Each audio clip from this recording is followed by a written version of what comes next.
Hello, good morning. তোমরা সবাই কেমন আছো? দেখতেই পাচ্ছ আমার বরের আনন্দটা কতটা।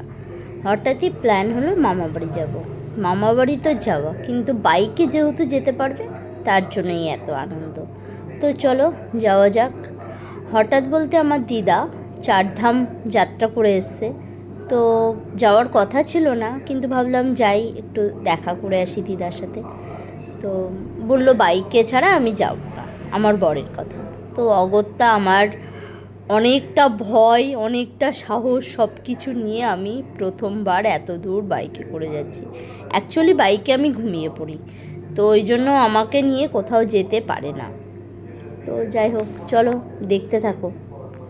মামা বাড়িটা ঠিক এখান থেকে প্রায় 100 কিলোমিটারের মতো দূরত্ব। আমার মামা বাড়ি হচ্ছে, তোমরা নাম শুনেছো কি না জানি না, বাগদা থেকে আরও দূরে বয়রা, সেখানে মানে আমার মামা বাড়ি হচ্ছে ঝাউখালি।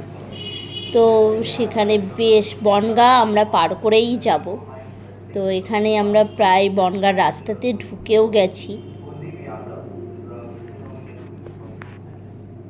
এখানে দিদার জন্য একটা শাড়ি নিয়ে নিয়েছিলাম। তারপরে আমরা মিয়া মোড় থেকে কিছু খাওয়া দাওয়া করে নিয়ে বাবার সাথে দেখা করলাম। দেখা করে তারপরে আমাদের আবার যাত্রা শুরু করলাম। এই যারা তোমরা বনগাঁতে থাকো তারা বুঝতেই পারছো এটা কি। হ্যাঁ, ক্লক টাওয়ার। তো এখান থেকে প্রথমে যাত্রা করে বেশ খানিকটা যাওয়ার পর এটা হচ্ছে গাড়াপোতাতে দক্ষিণেশ্বরের আদলেই মন্দিরটা, তাই তোমার দাদাকে দেখাচ্ছিলাম। তো খুব ভালো লাগলো, খুবই সুন্দর। আর এই যে মামাবাড়ির রাস্তায় আমরা প্রায় পৌঁছেই গেছি, আর একটু দূরে। আমি বলেছি আমি ঘুমিয়ে পড়ি, তাই আমার বরের অনেক কষ্ট হয়েছে আমার সাথে গল্প করতে করতে। আর এই দেখো মামাবাড়ি চলে এলাম।